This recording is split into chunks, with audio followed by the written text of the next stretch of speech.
Hi everyone, it's a new video, it's a new day, and what's next today is definitely got to get a little exercise in. I've been missing 2 days. It's 10 degrees cooler than it was yesterday, and I'm going to do the canyon, and I'm going to try not to breathe hard into the microphone. So I'm at a distance, maybe you won't hear my breath so loud on this video.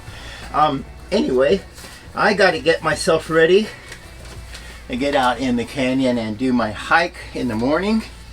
I do that at 2 or 3 times a week, usually 3 times a week now. I used to do it every 2 days, 1 day off, 2 days, 1 day off, but it got a little too much, especially after I had my new shoulder put in. That's going to be coming up here on the 7th of this month. That'll make this shoulder 6 months old. One of the things I've learned about out here in the hiking is to make sure you get good boots. You get what you pay for. I'm not advertising these, but these are Keen, and they are probably one of the better ones that I've had. Yeah, it's a little difficult sometimes to sit on this little chair and put these things on, but definitely this boot isn't the easiest one to get on. That's why I use a shoehorn, but once they're on, they feel great. I got others of the same brand that go on really easy, but they don't seem to hold me as stable as these hiking boots do. So that's about my boots, and then I'm going to get my iPhone, which is up there, being my camera, and then I'm going to put my playlist on. And you can find that on Trekking Sticks and Yoga Fallbrook, and I have playlists there for every day of the week for a 5K or at least 45 minutes, about an hour's worth of 128 beats per minute. I call it 128 steps per minute music, and that's how I roll out here in the canyon. So once I get my boots on and my gloves on, I head out with that playlist, and I don't stop till I get back. Well, maybe I will today if I see something I need to stop and video on, like that big tarantula spider I saw the last time I went out.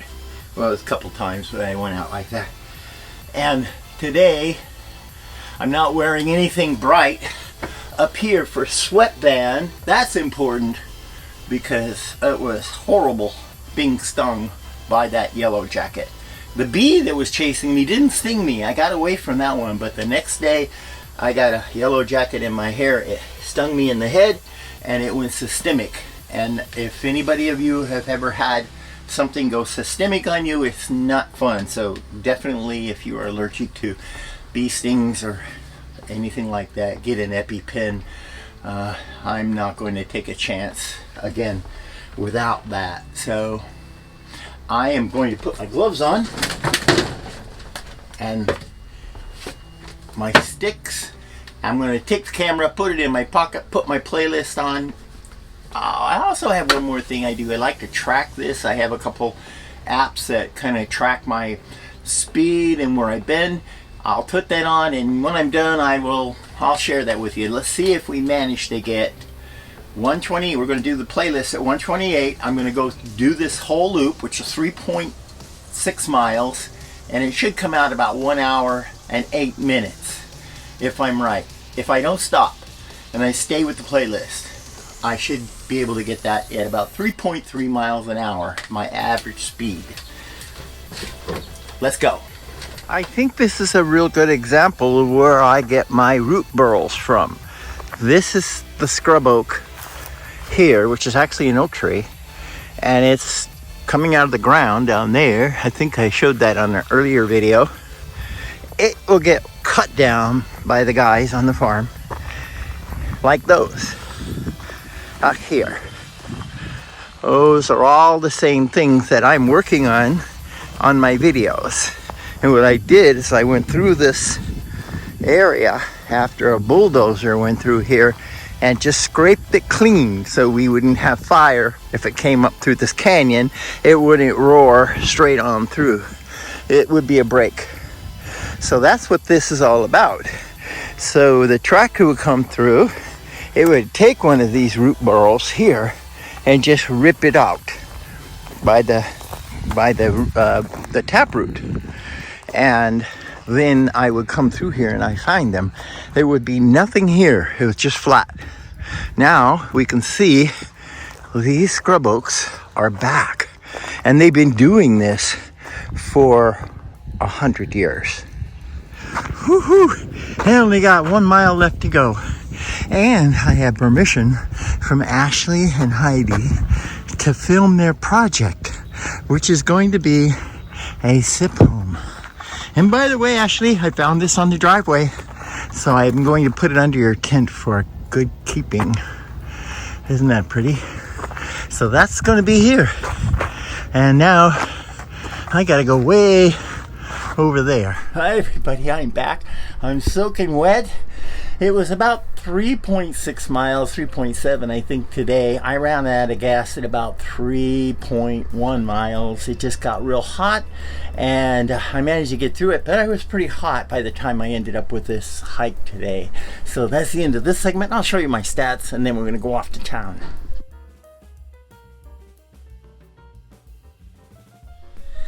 Hi everybody, it's been a busy day. I'm going to finish the video off with telling you that I got a shingle shot while I was in town. I got notified that I was due for it, that it's my second dose, so I'm done getting shingle shots. My uncle got it, my aunt got it, and I'm not hoping to follow in their footsteps. So I got my shingle shot. I hope you all are taking care of your health with that way too. The vaccinations are important. I have kind of recovered from that hike that I did today. I really ran out of gas. I want to tell you about what these fire ants have done to my okra and what they do when they get onto plants. They literally eat it from the inside out. So they're not good to have on the farm or in your garden. And I will talk about what I got to eradicate them or treat them. I don't know how good it will do to eradicate them. They are like a super organism. But I did spend time in the Ag Solutions company or the Ag Solutions store in town, which does all agriculture stuff. And I went through all of the stuff they had, and this is certified for organic, EPA approved for fire ants. So with that, I'll show you what it did to my okra. 2 pictures, one with them on it, before and an after. Why fire ants are not allowed.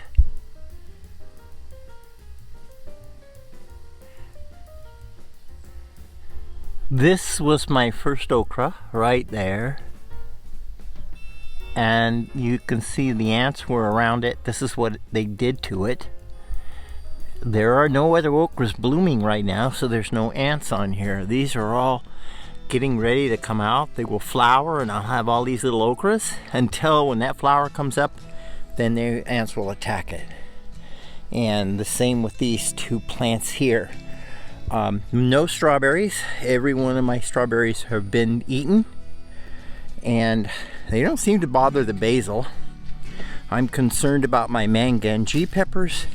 I'm now getting some blossoms, but I will take a look and see if they have survived. These are Japanese manganji peppers, and they really didn't do too well this year. I'm going to try a different way of propagating them next year. It's one of my favorite peppers, and I've got a few more peppers that I'm going to be growing. These guys are doing okay. That's a thistle. That is a artichoke that is turned into its primary cousin, which was I forgot what the name. One of the few things I have a plan for. This is going to be my object. I'm going to go around and I'm going to put these in every spot that I find fire ant mounds that I've treated, and I've got a sprayer, and I'm going to make a real quick clip photograph of the product that I'm using, because I'm not advertising for them, but I am going to see how well it works to control those fires. So I've got a few hours this afternoon to sit in this absolutely beautiful weather right now. The wind will be coming up in about another hour. That's when actually I'm going to get started, because right now it's really dead still. It's a little warm, and it's a little bit humid, and because there's no wind, yeah, the critters out there, like the flies and stuff, they just like to bother me while I'm working on this. But the minute the breeze comes up, then everything's good. So this is a before, and we'll see how this thing turns out. I thought I'd end the video showing you how I get started with my first step of working on these. I use my tool here, my Dremel tool, and I start off with a wire brush.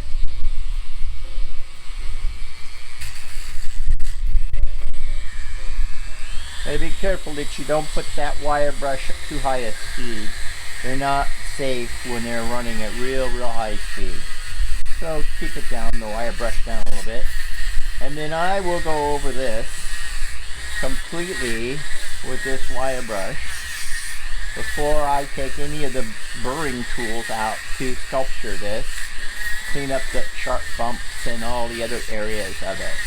But for right now, I just get in all the dusty outer layer off that my scrub brush didn't get,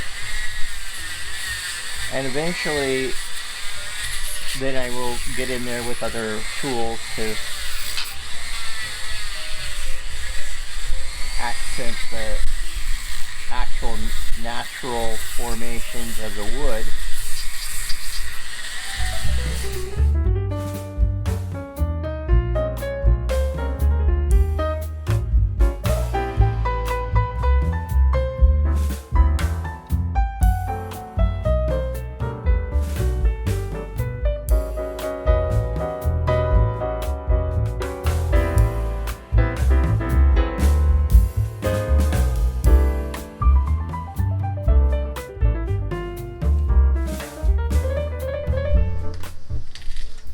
Change my bit to a burr to work on a burl.